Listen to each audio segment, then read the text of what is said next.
Hey guys, how's it going? Kripparrian here. So the Bazaar team has sent me a few of the upcoming items in the next seasonal update.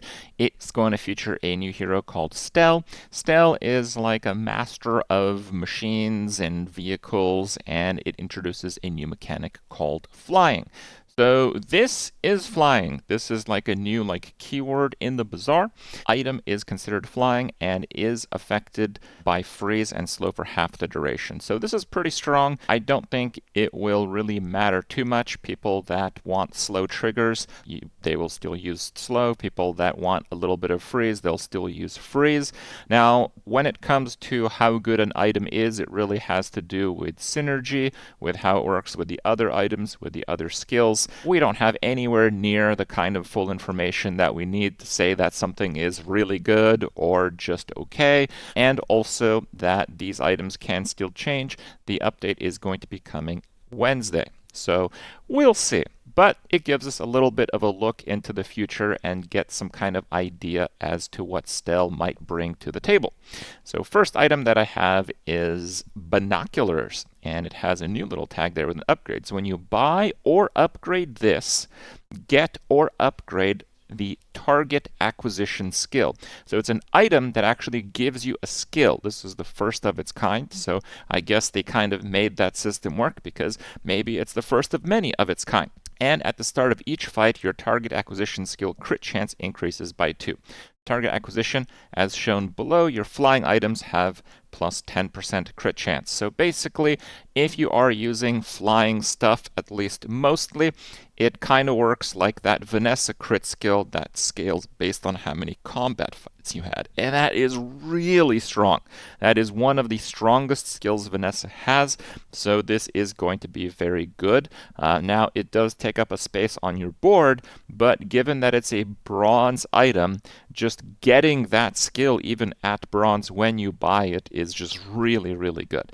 This seems like a very powerful item, and I imagine that if you get it even on another hero, it might be quite powerful. We then have Cloche Hat. So your rerolls cost 1 less gold for each apparel you have.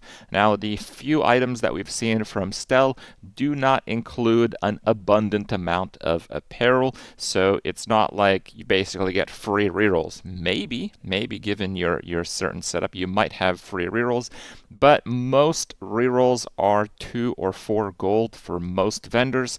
The specialty vendors can have up to 6 or 8.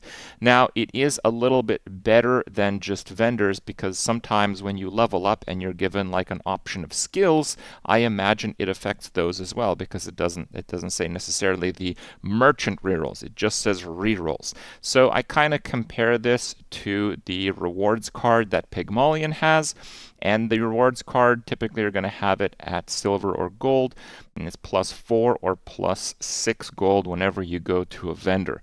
The thing is that the card is a 1 slot instead of a 2 slot, and it works a little bit more simply. This one you might need apparel, you might need to fill your inventory or whatever, but in my experience, items that give value are as good as the other offerings a hero has. So some of the heroes don't have very many economy items. Like Vanessa doesn't have a lot of economy items. So getting something like a fishing rod early is a really big deal because it's very useful to have a little bit extra economy. So do I think this is very good? I think it's pretty okay. It's not good, not amazing, but if Stelle doesn't really have much other econ of any kind, you might really want to be picking this up because rerolls are a pretty important part of the game, and if you can't get gold in any other additional way, this is going to have to do, and it's going to be very good. Grabinator. So they have actually shown a few extra items just to kind of introduce the hero on the official Bazaar YouTube channel, and they showed a few items that have effects when they are destroyed. So seemingly Stelle, in addition to the fly mechanic, also has item destroy. But so far what I've seen, it's kind of like self-item destroy. It's not like destroy your opponent's items. It's like destroy your own stuff. So it seems that this is one of the items that will do that. So it's an 8-second cooldown. quite long. Destroy the leftmost medium item and transform this into it for the fight. So why would you want to do that? Again, there seems to be some items that actually have a positive effect when they are destroyed, and this would effectively trigger the destroy effect while not removing the synergy that you set up for your build. So if the self-destroy effect is powerful enough, then I guess that is very good. This is a bit of a wild one, and it's pretty difficult to kind of say that, this will be good or not. Obviously, it's just purely dependent on how powerful the self-destroy mechanics are.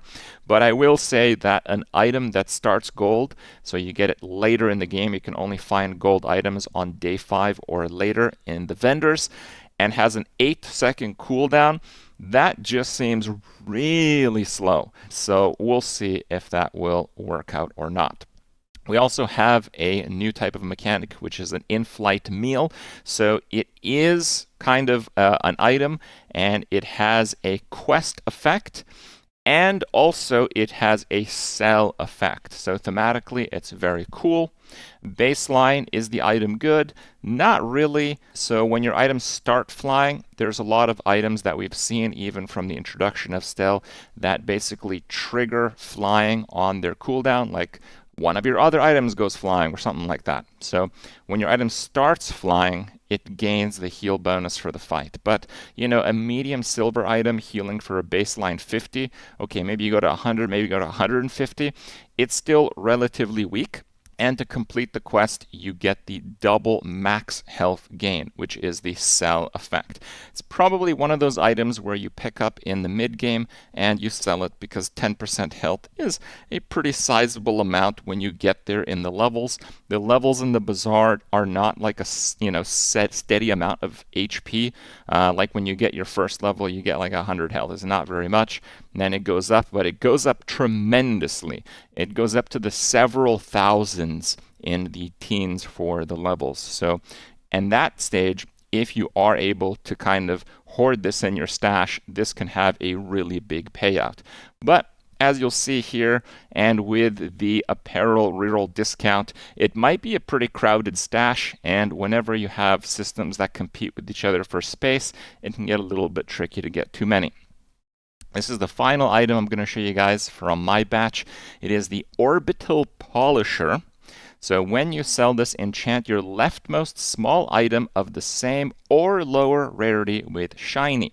The shiny enchant is one of the most powerful across every item because it basically just gives it an additional multi.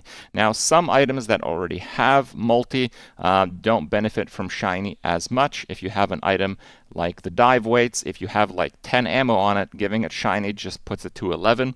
But for items that don't already start with multi, shiny is effectively double the item. It's double the effect in terms of damage or survivability, but it's also double the item trigger. So it is insanely powerful. Now, if you are noticing on the item itself, not only does it have the small item limitation, it also has the same or lower tier limitation, but it also is a quest item. You can't just buy this and sell it. That would actually be game breaking. No, you have to make 99 items fly. So you have to be playing a build that actually makes your items fly in combat, I imagine, because just buying items that have flying, and I think we've seen a few of those, is not going to work. You probably need to actually just put this in your stash, and yes, you can complete quests from the stash and keep it with you for most of the game, and in the end game, you're going to hope that it can still enchant one of the items with shiny that you actually want, because if your Orbital Polisher doesn't get upgraded from bronze, and it's like day, 8, and you finally complete this quest, it's still only enchanting a bronze item. Do you have a bronze item that you actually want to give shiny that's, critical to the build on that late of a day? That's going to be a bit tricky. But overall, I like that they're giving Stelle a brand new flavor. They've done this with the heroes they've released so far, and it seems like they're doing a pretty good job still with Stelle. Keep in mind, heroes launch with over 100 items, so just seeing 5 is really just a teaser. We'll have to see how it plays out, and I look forward to that when it happens this Wednesday. Hope you guys enjoyed the review, and we'll see you next time.